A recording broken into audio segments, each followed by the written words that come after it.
Hey friends, good afternoon. Welcome to my dining room.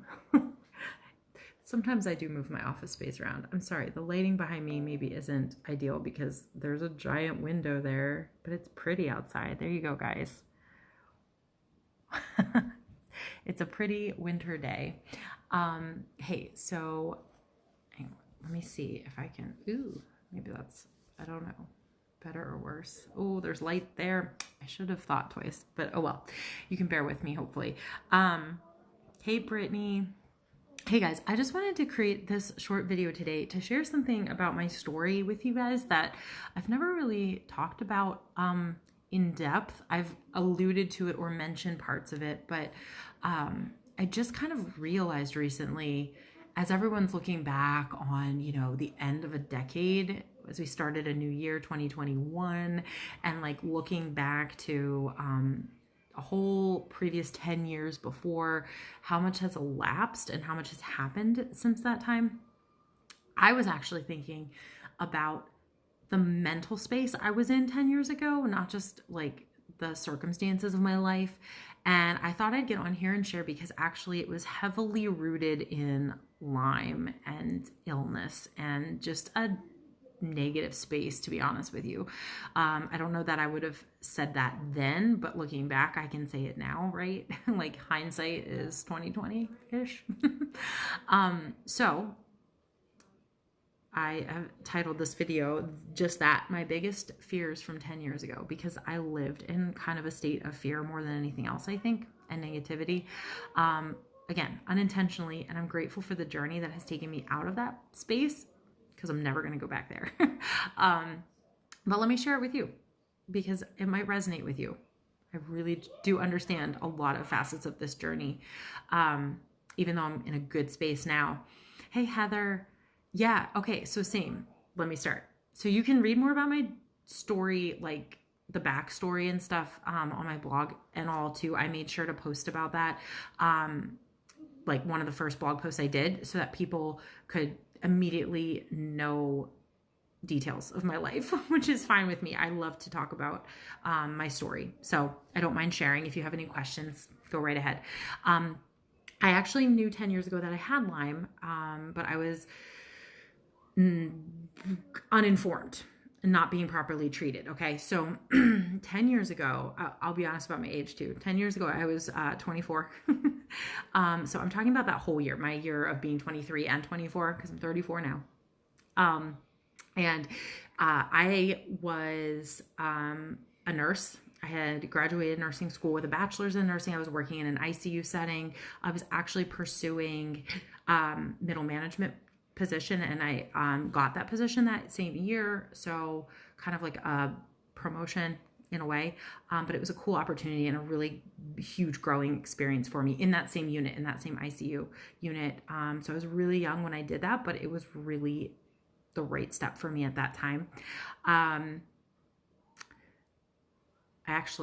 It might have been even the following year, but I'm just telling you the gist of like my life right then. I was married.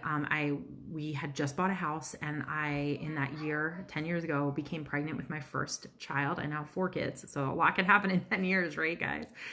So she's 9 now. And so I was pregnant at the time. Knew I had Lyme, but it kind of was off my radar like significantly until that year when I watched Under Our Skin, the documentary about Lyme. I still recommend people watch it. It might be a little outdated, but it's still relevant, and it certainly is useful to know that information, I think, because it changed my life. We also met through my husband's job other people with Lyme that were actually getting treated by a Lyme literate provider, and that was the first I like even thought that or heard that was a thing. So and I did get involved with that provider, and that's who I've been seeing ever since, and am now approaching remission through, and my kids are now approaching remission through. So it's, we've come full circle. However, prior to that, here's where I was at. That year started out 10 years ago with me. I won't say I was hopeless, but I was minimally hopeful. The first thing that I will say, because I like to do things in like bullet points. So I've got 3 major bullet points, my biggest fears from back then. I was in a place of fear more than hope. And I was afraid, number one, that I was going to die young. If you had asked me, like, to be completely honest and blunt with you, I didn't think I was going to make it to be, older by any stretch of the imagination. I felt like my body was failing me and I was probably going to have some terrible event. I didn't associate it all with Lyme, but from Lyme or otherwise, despite my efforts to be healthy, I just didn't feel like I understood how to do that well. And I didn't know how to change the course of my health to not feel like I was going to die or dying. And that's horrible to say. And here I was, like, getting ready to have a baby and feeling like, wait a second, am I even going to be around for her whole life?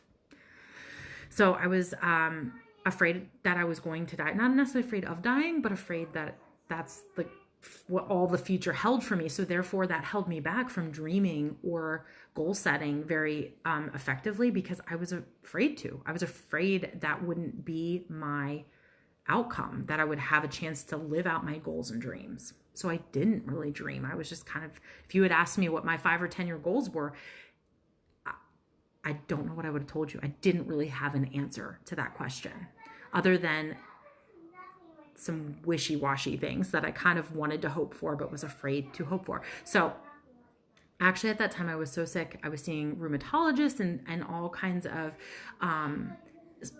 specialists here and there, trying to get to the bottom of my health issues, which were all Lyme, but I didn't realize that yet. And no doctor in the traditional community put the pieces together for that, of course. I know I'm not alone. And I was actually starting to face the need for chemotherapeutic medication, chemotherapy drugs to suppress my immune system because of my arthritis and my autoimmune issues, which were kind of vague and like diagnosed, but like changing, constantly changing. Again, Lyme, guys. So I was facing chemotherapy at the age of 24 to suppress my immune system not while I'm pregnant, but in the course of starting a family. Like, I'm 24 at the time. And that's when I said enough is enough. And I started to get woke to like what I could do for my health, because I was not about to go there. I was a nurse giving chemotherapy to patients with brain tumors, the exact same chemotherapy that they wanted to use for me, because other medications, I couldn't handle the side effects or they weren't working or whatever. I was coming up on needing methotrexate, and that was just, enough was enough at that point for me. Number 2 of my biggest fears, my first biggest fear was I was going to die young, and that was all that it entailed. Like, I was just spiraling health-wise. The next fear for me was that, I kind of alluded to this already, but about my goals and dreams being kind of squashed in my fear. It's that I wouldn't be able to lead the life I really wanted. Deep down inside, if you had dug it out of me at the time, I did have goals and dreams that I was suppressing. I just couldn't get there. I couldn't get to them. And the life I wanted was one where I had a family, a few kids. I don't know if I dreamed of 4. I kind of did, though, to be honest with you. I kind of always wanted 3 or 4 kids. But I was scared to say it back then because I didn't know if I could even do that physically. I wanted to homeschool my kids. I wanted to even be able to do like homesteading wherever I ended up living, even if I didn't live like on a farm. I wanted to travel. I wanted to be an entrepreneur. And I wanted that for our family. My husband also wanted to be an entrepreneur, and I wanted that for our family too. I wanted him to pursue that. I wanted to be a fully entrepreneurial family. I wanted to not be working in healthcare. I said it. I became a nurse, and I was glad to have that job, and am glad that I'm a nurse. I keep my license active, but I had these goals and dreams that I was embarrassed by, or afraid to say, or afraid wouldn't be able to happen. And I wanted my health back more than anything. I had a dream to have my hope and health back, but again, too scared to manifest or verbalize or accept it. And the third thing that held me back in fear 10 years ago was that no one could help me, that I was alone, that I was destined for this life of autoimmune and unknown mysterious health problems. Again, not putting the pieces together then that it was Lyme related, but that I was not helpable, because no doctor for years had been able to help me sufficiently without putting me on additional medications. I had doctors look me in the face and say, well, what do you think we should do? What do you want to try next? Like, I don't know what's wrong with you. I had them literally admit defeat. And I just felt like, which is fine. No, every human has limits. I actually wasn't mad about that, but I was so discouraged that I would always be on my own to figure out my own health problems, and it was too much for me to bear, and it created fear and doubt in me. So those were the three things that haunted me 10 years ago, the three fears specifically. And I'm not just going to end the video quite with that. I do want to say, I want none of this fear and uncertainty and worry and anxiety for any of you. It's why I'm doing what I'm doing, because you know what? Those goals and dreams I spoke of in point number 2 that I thought I could never have, I have all of them and more already in 10 years. And here's my point. 10 years is going to pass no matter what. The time is going to go by. 10 years will be gone. In 2031, we're going to be looking back on a decade again that had just passed. What are you going to do with those 10 years? If you are facing fear and doubt and anxiety and worry now and stress, how are you going to fix that? Because it's not just going to go away on its own. Now, that sounds so easy. What are you going to do to fix it? I am telling you that the path is there for you to deviate, to pivot from that. I promise. 10 years is promising. It's 10 years of hope ahead of you. And whether you believe that or not, I'm here to speak that truth over you. And so let's start today. And here's how. We're going to say it together and claim it together. One of my favorite ways to do an affirmation or mindset work is to say something out, something else in. So today, say it with me, you guys. Fear out, faith and hope in. Let's do it again. Fear out, faith and hope in.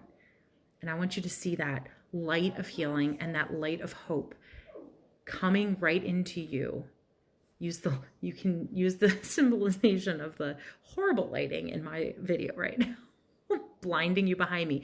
That's the faith and hope manifestation that I speak over you. Say it again with me. Do it. Say it out loud. Fear out, faith and hope in. All right. Health and blessings to you all. Happy Monday.